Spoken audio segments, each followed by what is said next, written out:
बिस्मिल्लाहिर्रहमानिर्रहीम। तहरीक लब्बैक पाकिस्तान के कारकुनान और पीटीआई के कारकुनान के दरमियान नारों का मुकाबला हुआ। मैं आप लोगों को वो वीडियो दिखाने जा रहा हूँ और आप लोगों ने वीडियो देखने के बाद हमें बताना है कि पीटीआई ने ये मुकाबला जीता या तहरीक लब्बैक पाकिस्तान ने जीता।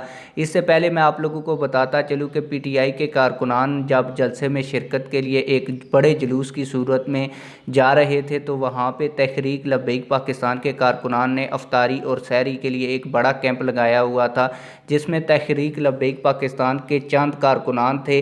जब जैसे ही पीटीआई का जो जुलूस है वो नुमाइश चुरंगी से गुजरा तो तहरीक लब्बैक पाकिस्तान और पीटीआई के कारकुनान के दरमियान नारों का मुकाबला हुआ। वो नारों का मुकाबला किसने जीता मैं आप लोगों को वीडियो दिखाता हूं, लेकिन वो वीडियो दिखाने से पहले आप लोगों से एक छोटी सी गुजारिश है, अगर आपने अभी तक हमारे चैनल को सब्सक्राइब नहीं किया तो जल्दी से चैनल को सब्सक्राइब कर लें। और आप लोगों ने कमेंट सेक्शन में हमें ये लाजमी बताना है कि कौन सी पार्टी का नारा ज़्यादा बुलंद था और किसने ये मुकाबला जीता। आइए वो वीडियो देखते हैं।